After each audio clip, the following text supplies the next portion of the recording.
ভারতবর্ষে হাজারো গ্রামের মধ্যে একটি নাম তার শান্তিপুর। এখানে সময় চলে ধীর পায়ে, আর জীবন বাধা থাকে প্রাকৃতির খেয়ালে। এই শান্তিপুরে এক প্রান্তরে ছিল একটি জীর্ণ কুঁড়ে ঘর। সেই ঘরে বাস করত কার্তিক চন্দ্র পাল, একজন গরিব কৃষক। কার্তিকের সম্পদ বলতে কেবল এই জমিটুকু আর তার দুই কন্যা রূপা ও দীপা। রূপা ছিল বড়, সে মাটির মূর্তি, শান্ত ধৈর্যশীল, সংসারের কাছে নিপুণ। সে জানতো দারিদ্র কি, তাই তার চাহিদা ছিল অল্প, আর স্বপ্নগুলো ছিল সহজ সরল। আর দীপা ছিল ছোট, রূপে তার ঝলক, স্বপ্নে তার আকাশ ছোঁয়া আকাঙ্ক্ষা। সে স্বপ্ন দেখত ইট পাথরের শহরে, আলমারি ভরা দামি কাপড়ে। সে বিশ্বাস করত ভালো ভাগ্য কেবল ধনী দুয়ারেই করা নাড়ে।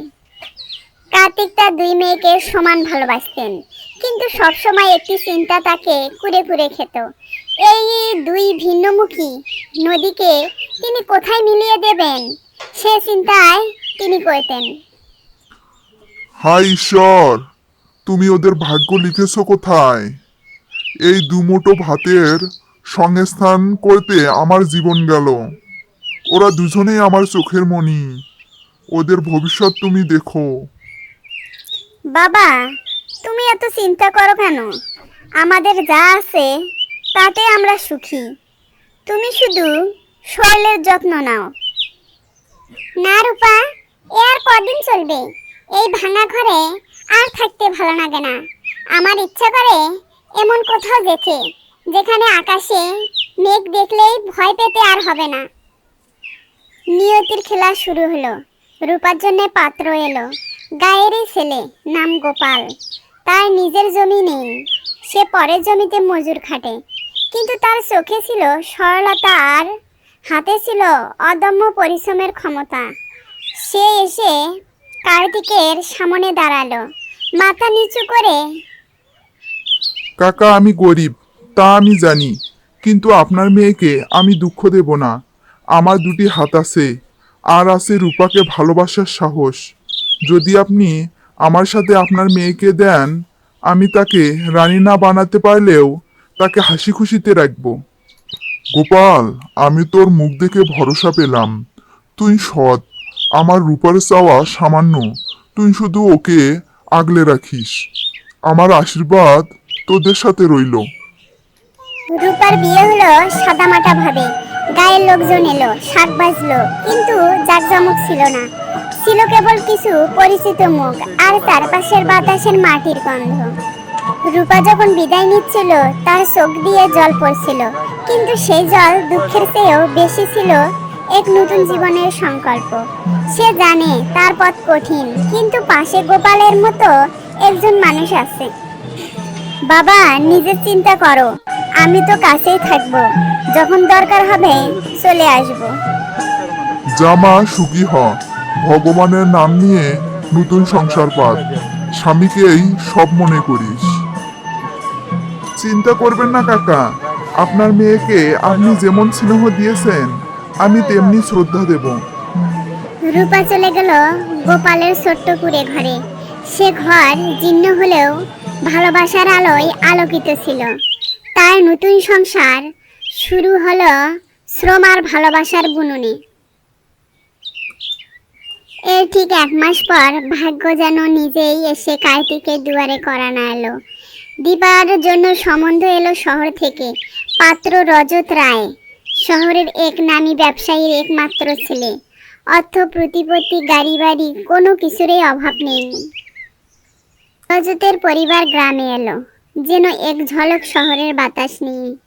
তারা দীপার রূপে মুগ্ধ হলো, আর কার্তিকের দারিদ্র্যকে যেন এড়িয়ে গেল একটা দামি চাদর দিয়ে। দেখুন কর্তা, আমাদের অনেক বড় পরিবার। মেয়েকে আমরা কোনো কষ্ট দেব না, তবে তাকে শহরে গিয়ে আমাদের চালচলন শিখতে হবে।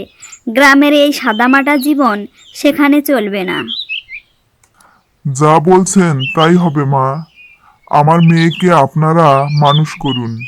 আমি শুধু দেখতে চাই সে যেন সুখে থাকে। বাবা, আমার জন্য তুমি ভেবো না। আমার স্বপ্ন এবার পূরণ হবে। দীপার বিয়ে হলো মহাসমারোহে, চারিদিকে ঝলমলে আলো, দামি প্যান্ডেল, অতিথিদের ভিড়। সেই বিয়ে ছিল যেন শান্তিপুরের বুকে এক অপ্রত্যাশিত উৎসব। দীপা যখন পালকিতে উঠল, তার মনে কোনো কষ্ট ছিল না, ছিল কেবল আনন্দের ঢেউ। তার বিদায় যেন রূপার বিদায়ের মতো আবেগপ্রবণ ছিল না, ছিল এক নতুন জীবনের দিকে দ্রুত ছুটে চলা। কার্তিক যখন দাঁড়িয়ে দেখলো তার ছোট মেয়ের সোনায় গহনায় মোড়ানো একটি বিশাল গাড়িতে চেপে চলে গেল এক অচেনার জগতে। রূপা স্বামীর কাঁধে কাঁধ মিলিয়ে একসাথে কাজ করে, ভোরবেলা উঠে মাঠে যায় আর সন্ধ্যায় সামান্য আয় নিয়ে ঘরে ফেরে। তাদের ঘরে দারিদ্র আছে, কিন্তু কোনোদিন ভালোবাসার অভাব ঘটেনি। তাদের ছোট ঘরে হাসির শব্দ সবচেয়ে দামি সম্পদ। আজ বাজারে সবজির দাম খুব কম ছিল রূপা, লাভ হলো না বেশি। কি করি বলো তো? চিন্তা করো না গো, আজ রুটি আর আলু ভর্তা দিয়েই পেট ভরে যাবে। পরিশ্রম তো করেছো, ভগবান মুখ তুলে চাইবেন। তুমি শুধু বিশ্রাম নাও। আর দীপা, সে এখন শহরে বিলাসবহুল জীবনযাপন করে, তার পরনে দামি শাড়ি, গলায় হার, কিন্তু তার জীবনে এসেছে এক নতুন ধরনের নিঃসঙ্গতা।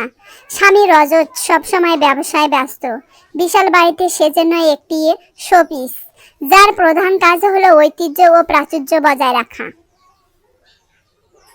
দীপা, আমি আজ রাতে বাড়ি ফিরবো না, ক্লায়েন্টের সাথে ডিনার আছে। তুমি মায়ের সাথে খেয়ে নিও। আর শোনো, কাল অনুষ্ঠানে খুব সুন্দর করে সেজে নিও। আচ্ছা, তাই হবে। তোমার কি একবারও মনে হয় না যে আমারও তোমার সাথে কথা বলার দরকার আছে? ব্যস্ততা বোঝো দীপা, আমি এত পরিশ্রম করি কার জন্য? তোমাদের সব আরামের জন্য। দীপা দেখলো প্রাচুর্য তাকে শব্দ দিয়েছে, কিন্তু তার বাবার বাড়িতে থাকা সেই সামান্য আন্তরিকতা আর উষ্ণতা এই বিলাসবহুল প্রাসাদে অনুপস্থিত। সে যেন একটি সোনার খাঁচায় বন্দী। দেখতে দেখতে আরো একটি বছর কেটে গেল। জীবনের স্রোত আপন গতিতে চলছিল, কিন্তু প্রকৃতি হঠাৎ রুষ্ট হলো। শান্তিপুরে শুরু হলো একটানা বর্ষণ। 2 দিন, 3 দিন, 1 সপ্তাহ বৃষ্টি থামার কোনো নাম নেই। বর্ষার জলে নদী ডুবে উঠল, বাঁধ ভেঙে গেল। গরিব কৃষক কার্তিক পালের ছোট জমিতে জল দাঁড়াতে সময় নিল না। রাতারাতি তার সব ফসল, যা ছিল তার শেষ ভরসা, সবে তলিয়ে গেল। সর্বনাশ, এ কি হলো? আমার সব গেল। এই সামান্য ধানের উপর ভরসা করে তো বাকি জীবনটা চলার কথা ছিল। এখন আমি কি করব? সেই রাতে ঝড়ের তাণ্ডবে তাদের জীর্ণ কুঁড়ে ঘরের চালও ভেঙে পড়ল। সামান্য যা কিছু শস্য ছিল সব নষ্ট। কার্তিক তখন সত্যি নিঃস্ব। দারিদ্র্যের সঙ্গে লড়াই করা এক, আর প্রকৃতির সঙ্গে লড়াই করা সম্পূর্ণ ভিন্ন। কার্তিক এখন অসহায়। তিনি বুঝতে পারলেন এই মুহূর্তে তার প্রয়োজন কিছুটা অর্থের, যা দিয়ে তিনি আবার জমি তৈরি করতে পারেন, আবার ঘর সারাই করতে পারেন। তিনি আর কারো কাছে নয়, ভরসা করলেন তার 2 মেয়ের উপর। ওরাই তো আমার ভবিষ্যৎ, আমি তো ওদের হাতে আমার জীবন দিয়েছি। রূপা গরিব ঘরে আছে, তার কাছে হয়তো কিছুই নেই, কিন্তু দীপা, সে তো আজ লক্ষ্মীর ভাণ্ডার পেয়েছে। একবার ওদের কাছে যাই, দেখি ওরা কি বলে। 2 মেয়ের কাছে যেতে মনস্থির করলেন কার্তিক। সে খালি হাতে বড় মেয়ের বাড়িতে রওনা হলো। রূপার কাছে যেতে শুরু করলো সে। শান্তিপুরের পাশেই গোপালের ছোট্ট গ্রাম। সেখানে কার্তিক গেলেন। গোপাল তখনও মাঠের কাজ সেরে ফেরেনি। রূপা তখন ঘরে বসে হাঁড়িতে সামান্য চাল ফোটানোর চেষ্টা করেছে। দরজায় বাবাকে দেখে রূপার চোখ খুশিতে ভরে গেল, কিন্তু বাবার গায়ে ভেজা ও ক্লান্ত মূর্তি দেখে সে কেঁদে উঠল। বাবা, এ কি চেহারা হয়েছে তোমার? তুমি এই বৃষ্টিতে এলে কেন? এসো এসো, ভেতরে এসো। আর বলিস না মা, তোর বাবার উপর প্রকৃতি বড়ই রুষ্ট হয়েছে। সব শেষ, কিন্তু তোকে দেখে সব কষ্ট ভুলে গেলাম। বাবা, আগে জামা কাপড় ছাড়ো, আমি গরম জল দিচ্ছি। এই সামান্য ঘরে হয়তো আরাম দিতে পারবো না, কিন্তু একটু বিশ্রাম নাও। রূপা তার ভাঙা ঘরের এক কোণে বাবার জন্য পরিষ্কার জায়গা করে দিল, গরম জল দিল হাত পা ধোয়ার জন্য। গোপাল ফিরল কিছুক্ষণ পর, বাবাকে দেখে সেও সম্মান জানালো। কাকা, আপনি আমাদের ভাগ্য ভালো করেছেন, কিন্তু এই কষ্ট করে এলেন কেন? শরীর খারাপ করবে। তোমাদের কাছে আর কি লুকাবো বাবা, এবার বন্যায় সব গেল, একটু অর্থের প্রয়োজন ছিল, তাই এলাম। আমি জানি তোদের নিজেদেরই টানাটানি, তবুও যদি। বাবা, তুমি কি বলছো? তোমার যা দরকার তুমি বলবে না? ওগো, শুনছো? বাবার হাতে সামান্য যা কিছু আছে তা দাও। কাকা, এবছর আমাদের ফসল ভালো হয়নি। কাল রাতে আমরাও রুটি খেয়েছি। আমার কাছে মাত্র 200 টাকা আছে, যা দিয়ে আগামী সপ্তাহে সার কেনার কথা ছিল। না না, তোরা এটুকুও দিবি না? তোদের নিজেদেরই চলবে কি করে? বাবা, এই দেখো, এটা আমার বিয়ের সময় পাওয়া সামান্য জিনিস। এটা এখনকার দিনে সামান্য হলেও তুমি এটা নাও। আর তুমি চিন্তা করো না, গোপাল কাল থেকেই শহরে গিয়ে মজুর খাটবে। আমরা তোমার জন্য টাকা জোগাড় করে পাঠাবই। ঠিক বলেছ রূপা। কাকা, এই টাকাটা রাখুন, আর আমি কালেই শহর যাচ্ছি। আপনার ঘর সারাইয়ের টাকা আমি দেব। আপনাকে শুধু একটা কথা দিচ্ছি, এই মুহূর্তে আমরা সামান্য দিলেও আমাদের মনটা আপনার জন্য সবসময় খোলা।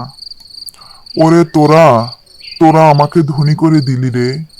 তোদের এই ভালোবাসা, এই শ্রদ্ধা, এর দাম কোনো অর্থ দিয়ে হয় না। তোরা সুখে থাক। পরের দিন কার্তিক রওনা হলেন শহরের উদ্দেশ্যে। তার পকেটে সামান্য রৌপ্য মুদ্রা আর 200 টাকা, যা রূপা আর গোপাল বহু কষ্টে দিয়েছে, কিন্তু তার মন ভরে ছিল অপার শান্তি। কিন্তু বুঝলেন, তার বড় মেয়ে আর জামাই গরিব হলেও সম্পর্কের বন্ধন তারা আজও শক্ত করে রেখেছে। শহরের উঁচু উঁচু দালান, দ্রুত ছুটন্ত গাড়ির শব্দ আর বাতাসে মিশে থাকা বিলাসিতার গন্ধ। কার্তিক যখন দীপার বাড়ির সামনে পৌঁছালেন, তখন যেন তার চোখ ধাঁধিয়ে গেল। বিশাল গেট, ভিতরে সুসজ্জিত বাগান আর প্রাসাদ অট্টালিকার মতো। এ যেন এক স্বপ্নের জগৎ। সেই গেটের সামনে দাঁড়িয়ে তার পা থেমে গেল। তার গায়ে কাদা মাখা পুরনো জামা। তিনি ইতস্ত করতে লাগলেন, এই অভিজাতের মধ্যে কি তিনি মানানসই? অনেক দ্বিধার পর সে এগিয়ে চলল। এমন সময় এক দারোয়ান এসে দাঁড়ায় তার সামনে। থামো, থামো, এখানে থামো। কোথা থেকে যে এসব ভিখারিরা আসে? আমি আমি ভিখারি না, আমি এই বাড়ির মেজ বৌমার বাবা। দীপার সাথে দেখা করতে এসেছি। দারোয়ান গিয়ে খবর দিল। দীপা খবরটা শুনে কিছুটা আনন্দিত হলো, কিন্তু তার মুখের ভাব বদলে গেল যখন সে তার শাশুড়িকে দেখল। শাশুড়ির মা অত্যন্ত রাশভারী। কি বললি? তোমার বাবা এসেছেন এই বৃষ্টির মধ্যে, আর ওনাকে গেটের বাহিরে কেন দাঁড়িয়ে করিয়ে রেখেছো? উনি তো নিশ্চয়ই আমাদের বিশাল গেট দেখে অবাক হচ্ছেন, তাই না? মা, উনি তো এতদূর থেকে এসেছেন। হ্যাঁ, এসেছেন, কিন্তু তাকে ভেতরে আনা চলবে না। এই বাড়িতে এই মুহূর্তে অনেক গুরুত্বপূর্ণ অতিথি আছেন। তোমার কাদামাখা বাবাকে দেখলে আমাদের সম্মান থাকবে? শাশুড়ির কঠোর নির্দেশে দীপা বাধ্য হলো বাবাকে বাহিরে দাঁড়িয়ে কথা বলতে। বাবার জীর্ণ চেহারা আর কাদার দাগ দেখে দীপার মনে এক ধরনের লজ্জা জন্মালো। সে জানতো তার বাবা গরিব, কিন্তু শহরের এই অভিজাতে তার সেই দারিদ্র্যকে যেন আরো প্রকট করে তুলেছিল। বাবা, তুমি কেমন আছো? এত কষ্ট করে কেন এলে? আমাকে একটা খবর দিতে পারতে। আর বলিস না মা, আমি তোদের দেখতে এলাম। আর আর আমার ক্ষেতের সব ধান নষ্ট হয়ে গেছে। একটু অর্থের দরকার ছিল। তুই তো সুখে আছিস, তাই ভাবলাম। বাবা, এখন না, এখানে অনেক লোক, আজ বাড়িতে উৎসব। তুমি শোনো, আমি রজতের সাথে কথা বলছি, তুমি অপেক্ষা করো, কিন্তু ভেতরে যেও না কিন্তু, প্লিজ। দীপা ভেতরে গিয়ে তার স্বামী রজতের কাছে গেল। রজত যখন তার বন্ধুদের সাথে হাসি ঠাট্টায় ব্যস্ত। শোনো, আমার বাবা এসেছেন, তিনি খুব বিপদে আছেন, তার ফসল সব নষ্ট হয়ে গেছে, তাকে কিছু সাহায্য করতে হবে। অসুবিধা নেই, বাবাকে বলবে, আমরা সব দেখছি। উফ, এই গরিব আত্মীয়দের ঝামেলা কোনো দিন শেষ হবে না। যাও, এই নাও। রজত তাকে 1000 টাকার নোট বের করে দিলেন। রজতের কাছে এই টাকাটা একটা চায়ের বিলের সমান। যাও, ওনাকে গিয়ে বলো যেন উনি দ্রুত বাড়ি চলে যান, আর আমাকে যেন পরে ফোন করেন, এখন আমি খুব ব্যস্ত। কিন্তু এত সামান্য? সামান্য নয়, বাবার এইটুকুতেই হয়ে যাবে, তিনি তো আর আমাদের মতো ব্যবসা করেন না। দীপা বাধ্য হয়ে সেই টাকাটা নিয়ে বাবার কাছে এলো। তার চোখে জল। সে বাবার কাছে টাকাটা দিয়ে বলল, বাবা তুমি এটা নাও, এখন আমরা খুব ব্যস্ত, তুমি বাড়ি চলে যাও, পরে তোমাকে ফোন করব, আর সাবধানে থেকো। হ্যাঁ মা, আমি বুঝলাম, আমি যাই তবে এখন। কার্তিক তার মেয়ের হাতে দেওয়া 1000 টাকার নোটটি নিলেন। এই 1000 টাকা রূপার দেওয়া 200 টাকার চেয়েও 5 গুণ বেশি। কিন্তু সেই নোটে কোনো ভালোবাসা ছিল না, ছিল কেবল দায়িত্ব শেষ করার তাড়া। কার্তিক সেই বিশাল প্রাসাদ থেকে বেরিয়ে এলেন। বাহিরে বৃষ্টি আর তার চোখের জল যেন এক হয়ে গেল। তার শরীরে ছিল শহরের ভিজে ঠান্ডা, আর মনে ছিল এক অদ্ভুত শূন্যতা। গ্রামে ফেরার পথে কার্তিক কেবল হাঁটছিলেন না, তিনি তার জীবনের সবচেয়ে বড় সত্যটা উপলব্ধি করেছিলেন। তিনি বুঝতে পারলেন জীবন আসলে দুটি বিপরীত প্রান্তে ভাগ হয়ে গিয়েছিল। এক প্রান্তে রূপা, যার ঘরে অভাব ছিল কিন্তু দরজায় ছিল আন্তরিকতা। আরেক ঘরে প্রান্তে দীপা, যার প্রাসাদে ছিল প্রাচুর্য কিন্তু মন ছিল শীতল। রূপা আর গোপাল তাকে সামান্য যা দিয়েছিল তা ছিল তাদের নিজেদের জীবনের অংশ। সেই 200 টাকা তাদের আগামী দিনের সংস্থানে ছিল। তারা তাদের সাহায্য করেছিল ভালোবাসা দিয়ে, ত্যাগ স্বীকার করে। কার্তিক চন্দ্রপান ফিরে এলেন শান্তিপুরে। সেই 1000 টাকা দিয়ে তিনি হয়তো তার ভাঙা ঘরের সামান্য অংশ সারাই করতে পারতেন, কিন্তু তিনি সেই টাকা রূপা আর গোপালের হাতে তুলে দিলেন। তোরা যা দিয়েছিস তা তোদেরই থাক, তোরাই আমার আসল সম্পদ, তোরা শুধু আমার পাশে থাকিস, এর থেকে বেশি কিছু চাই না। গোপাল শহরের কাজ ছেড়ে দিল। তারা সবাই মিলে কার্তিকের ভাঙা চাল সারাই করল। জীবন আবার স্বাভাবিক গতিতে ফিরে চলল। আর দীপা, সে তার সোনার খাঁচায় বসে বাবার কথা ভাবত। সে বুঝতে পারল সে সব পেয়েছে, শুধু সেই শান্তি আর মুক্তি পায়নি যা তার বাবার জীর্ণ কুঁড়ে ঘরে ছিল। এভাবেই জীবন চলতে থাকে। গল্পটা শুধু কার্তিক আর তার 2 মেয়ের নয়, এ গল্প হলো সেই সত্যের যেখানে সম্পর্কের বাঁধনে অর্থের চেয়ে অনেক বেশি মূল্যবান। 2 ঘরে 2 আলো, একটি ছিল সোনার আলো যার ঝলক দেখায়, অন্যটি ছিল প্রদীপের আলো যা কঠিন সময়ে পথ দেখায়। বন্ধুরা, ভিডিওটি ভালো লাগলে লাইক, কমেন্ট এবং সাবস্ক্রাইব করুন।